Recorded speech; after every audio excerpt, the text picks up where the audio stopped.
Hola, nos encontramos en el tercer módulo de este curso en la clase número 7. En este tercer módulo, en la clase 7 y 8, veremos algunos temas afines e importantes para completar el aprendizaje adquirido hasta ahora a través de las distintas clases sobre las que hemos avanzado. Hoy, en la clase número 7, veremos temas importantes, pero uno de los temas más importantes es cómo gestionamos un factor muy importante y que influye de manera determinante sobre los procesos, que es el factor tiempo. Es importante tomar conciencia del tiempo que nos insumen la realización de las distintas tareas que vamos realizando a lo largo de una mañana. ¿Cómo calculamos el tiempo? ¿Cómo lo medimos? ¿Cómo lo identificamos? Debo aprender a ver y calcular y corroborar el lapso de tiempo, debo medir el lapso de tiempo que me lleva o el que tardo en realizar una tarea determinada y luego multiplicar la cantidad de veces que realizo esa tarea por esa cantidad de tiempo.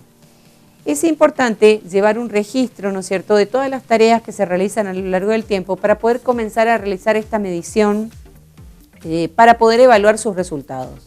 Al evaluar sus resultados veremos justamente de que realizamos muchas tareas que son improductivas, ¿no es cierto? Nos sorprenderemos de la cantidad de tiempo que perdemos cumpliendo tareas mal realizadas y que debemos realizarlas nuevamente, lo cual implica volver a perder tiempo nuevamente.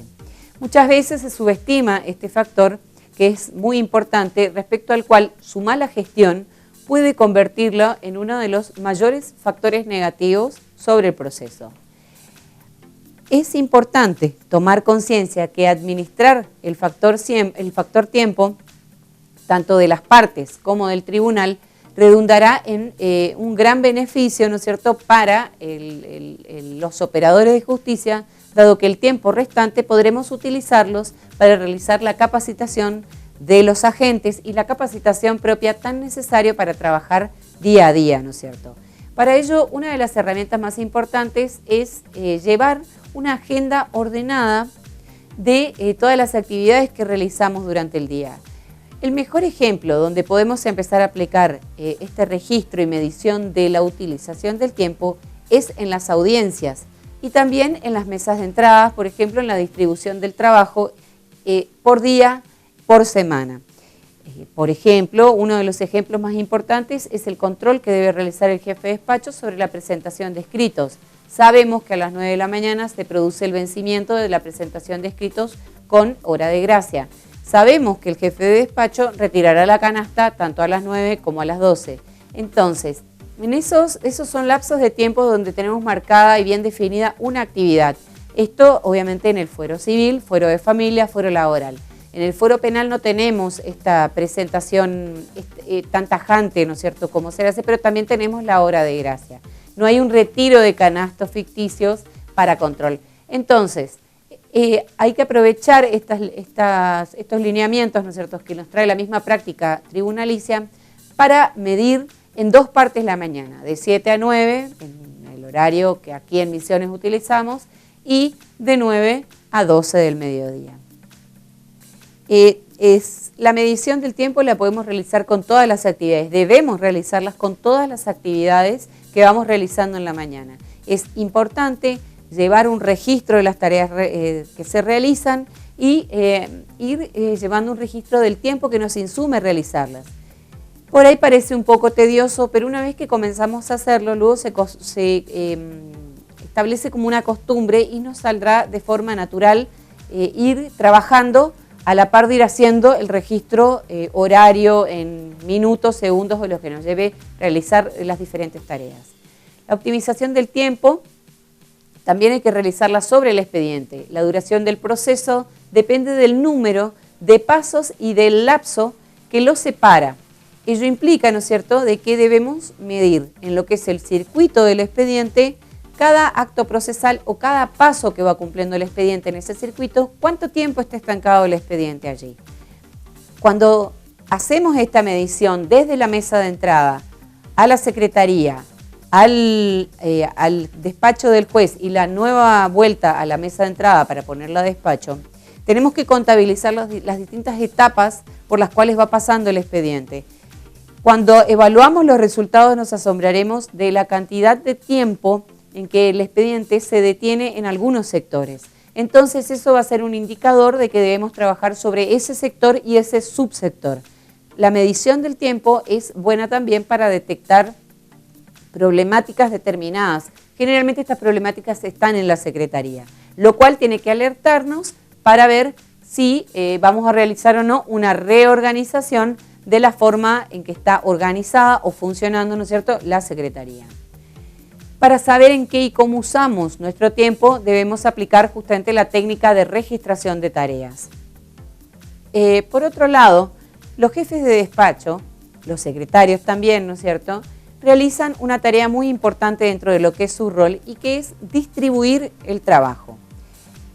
La distribución del trabajo, al momento en que van a distribuir el trabajo, es decir, tales agentes realizarán tales procesos en la Secretaría o tales agentes estarán los días de despacho en la mesa de entrada, facilitando los expedientes o librando, ¿no es cierto?, los instrumentos. Ese trabajo, cuando voy a asignarlo, debo tener en cuenta algunos factores que me van a ir influyendo también en el factor tiempo. Por ejemplo, el perfil de la gente, la época del año. En la clase anterior habíamos evaluado de que nos encontramos siempre con 3 épocas que teníamos que evaluarlas, analizarlas y generar los planes de trabajo para las distintas etapas. Era para las ferias judiciales, para las situaciones extraordinarias y para el modo normal o demanda normal del servicio. Si yo voy a distribuir el trabajo, al momento en que lo voy a distribuir, debo considerar justamente hacer una evaluación previa, es decir, asignarle a un agente judicial que realice una determinada tarea y evaluar el tiempo que le lleva realizar esa tarea. Por ejemplo, si le voy a dar a un agente de la mesa de entrada que agregue escritos, debo evaluar, le doy 30 escritos y ver el tiempo que le ha llevado, ¿no es cierto?, agregar esos 30 escritos. Previo a ello, deberé enseñarle que deberá mirar en el sistema informático, que si el expediente se encuentra en Secretaría, igual debe subir o llevar a la Secretaría para agregarlo. Eso hace el control de canastas y de que los escritos no queden detenidos en la mesa de entrada. Si una persona tarda toda la mañana o 4 o 5 horas para agregar 30 escritos, entonces tengo que sentarme a evaluar si tiene el perfil necesario para desempeñar esa tarea o no. Hay personas de que quizás no tienen un buen desempeño para realizar un trabajo, pero sí para realizar otros trabajos, ¿no es cierto? Obviamente que cuando nos acercamos, estamos en cercanías de una feria judicial, todos los agentes deben encontrarse preparados para responder a una demanda mayor del trabajo y muchas veces los agentes deberán realizar inclusive tareas de los compañeros y trabajar al máximo de lo que podrían llegar a trabajar. Esto implica capacitación y entrenamiento. La mayoría de los fracasos a veces se dan porque el jefe de despacho o el secretario asignan tareas a agentes que no tienen las competencias necesarias para desarrollarlas.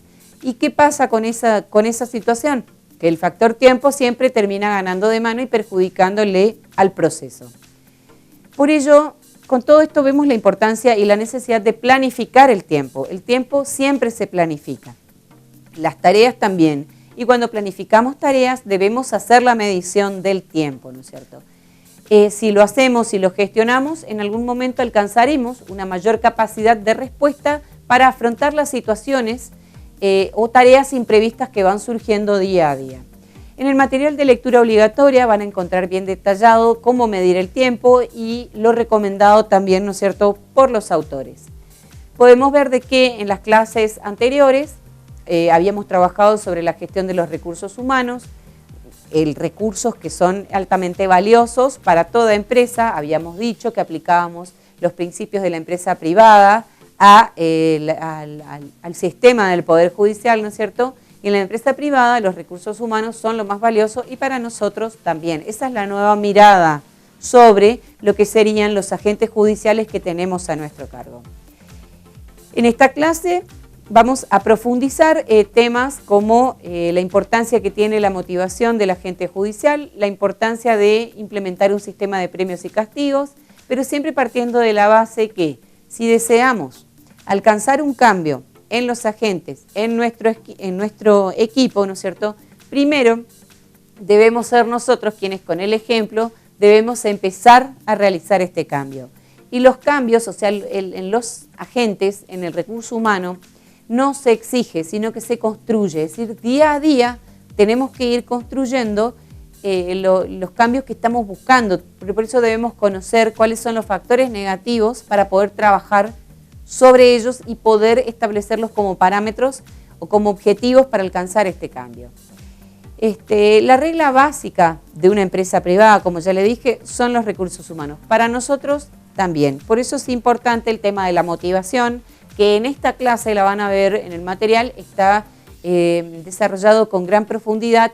Hay varios autores que escriben al respecto y que su implementación, su conocimiento e implementación es muy importante para trabajar en el día a día.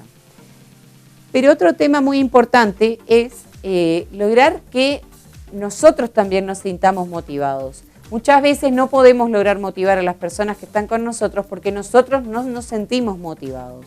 Entonces, para sentirnos motivados, en el material van a encontrar autores que escriben al respecto. Lo principal es obtener confianza en nosotros mismos, es tratar de aceptar, ¿no es cierto?, de que cuando fracasamos, el fracaso es una situación, no es una persona. Debemos internalizar esto. Cuando fracasamos, cometemos un error, no es que fracasamos a raíz de una persona o por una persona. El fracaso es una situación que debemos aprender a enfrentarla y a afrontarla, ¿no es cierto? Fracasamos porque estamos aprendiendo, porque buscamos nuevas soluciones. Cada vez que fracasamos en nuestros lugares de trabajo, generalmente lo primero en lo que pensamos es en abandonar el trabajo, en hacernos a un costado e inclusive muchas veces nos cuestionamos nuestra propia inteligencia. Pero esto es un error muy común en todas las personas, ¿no es cierto? Hay que tener en claro una cosa.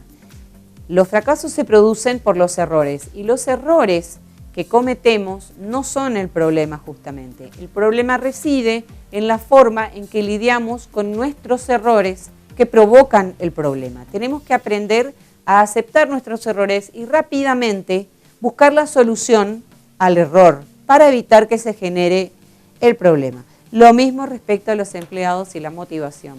Cuando nos encontramos frente a un conflicto entre dos agentes judiciales, lo primero que debemos hacer es minimizar el conflicto.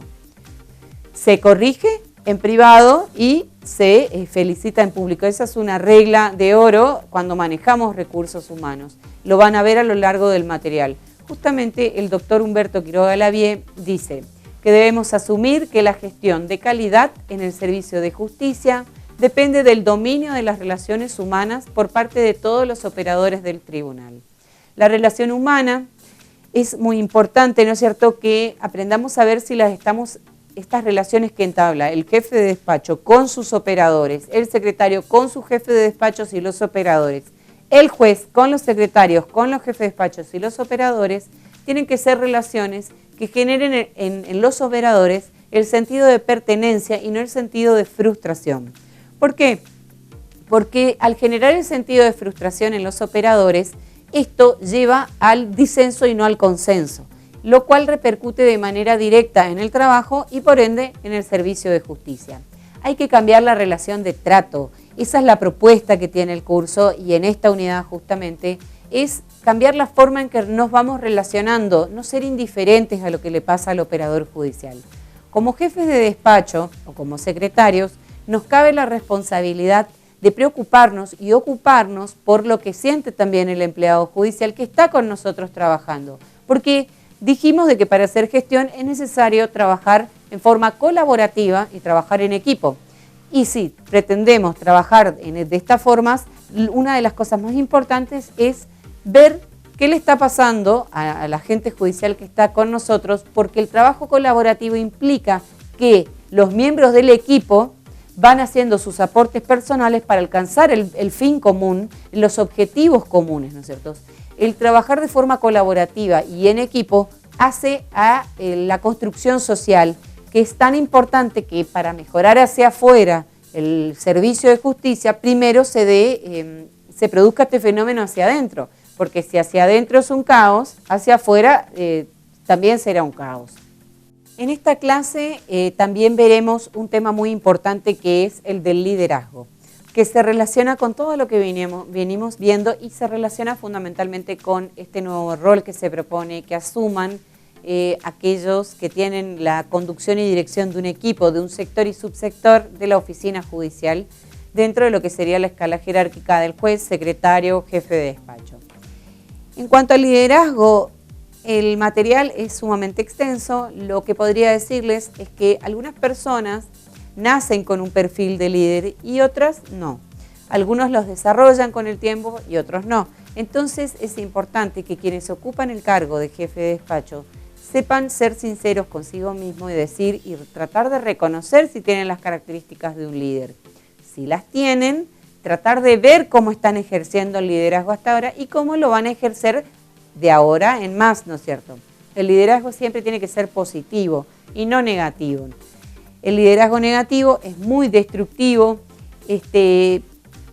torna muy desagradable a la persona, ¿no es cierto? Y marca laboralmente de forma negativa a ese jefe de despacho, a ese secretario, a ese juez.